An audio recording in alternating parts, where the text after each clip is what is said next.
എല്ലാവർക്കും നമസ്കാരം. ഇന്ന് വളരെ രസകരമായിട്ടുള്ളൊരു കാര്യം നമുക്ക് സംസാരിക്കാം. ഈ പ്രൊഡക്റ്റീവ് പ്രോക്രാസ്റ്റിനേഷൻ എന്ന് പറയുന്നൊരു കാര്യത്തെപ്പറ്റി. പ്രോക്രാസ്റ്റിനേഷൻ നമ്മൾ പലപ്പോഴും കേട്ടിട്ടുള്ള കാര്യമാണ്. അത് ഒരു പോരായ്മയായിട്ട് നമ്മൾ കാണുന്ന കാര്യമാണ്. എന്താണ്? മാറ്റി വയ്ക്കുന്ന ശീലം. എന്ത് കാര്യവും മാറ്റി വയ്ക്കുക, പിന്നെ ചെയ്യാമെന്ന് തോന്നുന്ന അവസ്ഥ, അല്ലേ? ഇതിനെ ഒരു ലേസിനെസ്സുമായിട്ടോ അല്ലെങ്കിൽ നമ്മുടെ ജീവിതത്തിലെ ഒരു വീക്ക്നെസ്സായിട്ടോ ആണ് പലരും കാണുന്നത്. പക്ഷേ കോമൺ ആയിട്ട് എല്ലാവരിലും ആപ്ലിക്കബിൾ ആയിട്ടുള്ളൊരു കാര്യമാണിത്. അങ്ങനെയെങ്കിൽ എങ്ങനെ ഇതിനെ നമുക്കൊരു സ്ട്രെങ്ത് ആക്കി മാറ്റാം? ഇനി ചില ആളുകൾ പ്രോക്രാസ്റ്റിനേറ്റ് ചെയ്യുന്നത്, മാറ്റി വയ്ക്കുന്നത് പിൽക്കാലഘട്ടങ്ങളിൽ അവർക്കൊരു കരുത്തായിട്ട് വരുന്നതായിട്ട് കാണുന്നുണ്ട്.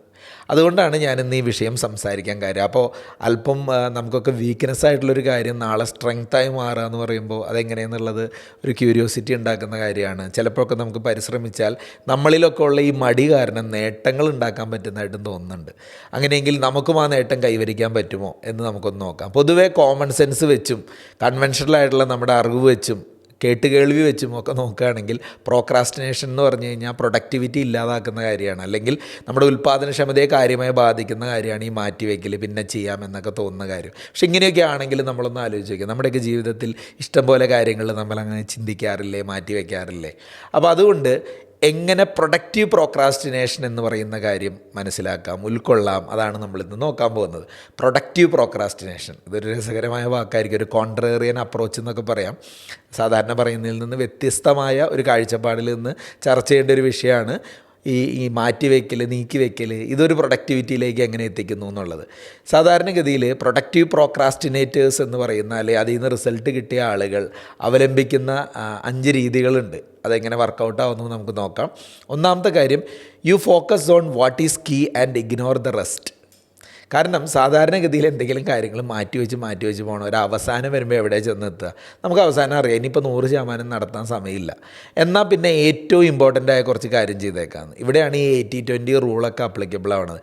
20% പണിയെടുത്താൽ മതിയായിരിക്കും, ചിലപ്പോൾ 80% റിസൾട്ട് കിട്ടും. ഏറ്റവും ലാസ്റ്റ് ഉഴപ്പ് വരുന്ന ആളുകൾ അങ്ങനെയല്ലേ ചെയ്യാറ്? പരീക്ഷയുടെ തലേദിവസമൊക്കെ നമ്മൾ പഠിക്കുമ്പോൾ എങ്ങനെയെങ്കിലും ഒന്ന് പാസ്സാവണമെന്ന് ചോദിച്ചാൽ ഏറ്റവും ഇമ്പോർട്ടൻ്റ് ആയിട്ടുള്ള ചില കാര്യങ്ങൾ, ചിലപ്പോൾ പ്രീവിയസ് ക്വസ്റ്റ്യൻ പേപ്പേഴ്സോ ഇമ്പോർട്ടൻ്റ് ക്വസ്റ്റ്യൻ മാത്രം പഠിച്ചിട്ട് പോകും. അതിൽ നിന്നും ചിലപ്പോൾ പാസ്സാവും. അതിൻ്റെ അർത്ഥം എല്ലാം നന്നായി പഠിക്കണവരെ നമ്മൾ മോശക്കാരൊക്കെയല്ല. പക്ഷേ നിർഭാഗ്യവശാൽ നമ്മുടെ നാട്ടിലെ സാധാരണക്കാരായ ആളുകൾക്ക് ഫോളോ ചെയ്യാൻ പറ്റുന്ന കാര്യം ഇതായതുകൊണ്ട് പറയുകയാണ്. അവിടെയും ചിലപ്പോൾ പ്രൊഡക്ടിവിറ്റി ഉണ്ടാവുന്നുണ്ട്. അപ്പോൾ ചില സമയങ്ങളിൽ ഏറ്റവും ഇമ്പോർട്ടൻ്റ് ആയിട്ടുള്ള കാര്യങ്ങൾ കണ്ടെത്താൻ വരെ പ്രോക്രാസ്റ്റിനേഷൻ സഹായിക്കാറുണ്ടെന്ന് അർത്ഥം. രണ്ടാമത്തെ കാര്യം, U waste less time on the task at hand. അതായത് നമ്മൾ സാധാരണ ഒരാഴ്ച ഒരു കാര്യം ചെയ്യാനുണ്ടെങ്കിൽ ആ ഒരാഴ്ച പൂർണ്ണമായിട്ട് എടുക്കും. ഒരു ദിവസം ഉള്ളൂങ്കിലോ ചിലപ്പോൾ അതേ കാര്യം ഒരു ദിവസം കൊണ്ടും ചെയ്യും. അപ്പോൾ ഈ പ്രോക്രാസ്റ്റിനേറ്റിംഗ് എന്ന് പറയുന്ന അവസ്ഥയിൽ നിന്നും പ്രൊഡക്ടിവിറ്റി ഉണ്ടാകുന്ന ഒരു അവസ്ഥ എങ്ങനെയാണ് ഉണ്ടാവുന്നത്? ഏറ്റവും ഇമ്പോർട്ടൻ്റ് ആയിട്ടുള്ള ചില കാര്യങ്ങളില്ലേ, അതിലായിരിക്കും നമ്മൾ ഫോക്കസ് ചെയ്യുകയും ചെയ്യണത്. അതിന് കുറച്ച് സമയം ഉപയോഗിക്കുന്നുണ്ടാവുള്ളൂ നമ്മുടെ കയ്യിലുള്ള കാര്യത്തിന് വേണ്ടിയിട്ട്.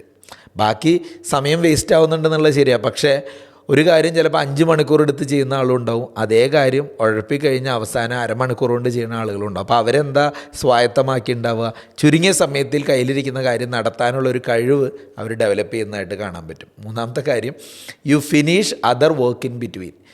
ഈ ഉഴപ്പൊന്നു എന്നൊക്കെ പറയുന്ന ആൾക്കാർ ഇതിനിടയിൽ വേറെ ചില പരിപാടികളൊക്കെ ചെയ്യുന്നുണ്ട്. ലേസി ആയിട്ട് വെറുതെ ഇരിക്കുക മാത്രമല്ല, പ്രൊഡക്റ്റീവ് പ്രോക്രാസ്റ്റിനേറ്റേഴ്സ് കേട്ടോ. ഈ പ്രോക്രാസ്റ്റിനേറ്റേഴ്സിൽ തന്നെ നമ്മളിന്ന് സംസാരിക്കുന്ന പ്രൊഡക്റ്റീവ് പ്രോക്രാസ്റ്റിനേറ്റേഴ്സ് ആയിട്ടുള്ള ആൾക്കാർ ചെയ്യുന്ന കാര്യം, അവരൊരു കാര്യം വൈകിപ്പിക്കുമ്പോൾ അതിനിടയിൽ വേറെ ചില കാര്യങ്ങൾ നടത്തിയെടുക്കുന്നുണ്ട്. കയ്യിലിരിക്കുന്ന കാര്യം പെൻഡിങ് വെച്ചുകൊണ്ട് കൊച്ചു കൊച്ചു കാര്യങ്ങൾ ചിലപ്പോൾ ചെയ്തെടുക്കുകയും ആ കാര്യങ്ങൾ ചിലപ്പോൾ പിന്നീട് വാല്യുബിളായിട്ട് ഫീൽ ചെയ്യുകയും ചെയ്യുന്ന അവസ്ഥയുണ്ടാകുന്നു. നാലാമത്തെ കാര്യം, you bring in your sub conscious.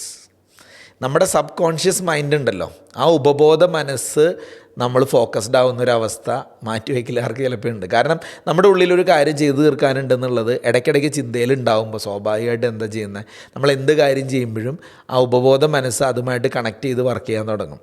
അപ്പോൾ സ്വാഭാവികമായിട്ടും ചിലപ്പോൾ ഇച്ചിരി വൈകിയാണ് ചെയ്യണമെങ്കിലും അതിൽ കൂടുതൽ ഇൻസൈറ്റും ഐഡിയാസും ഉണ്ടാവും.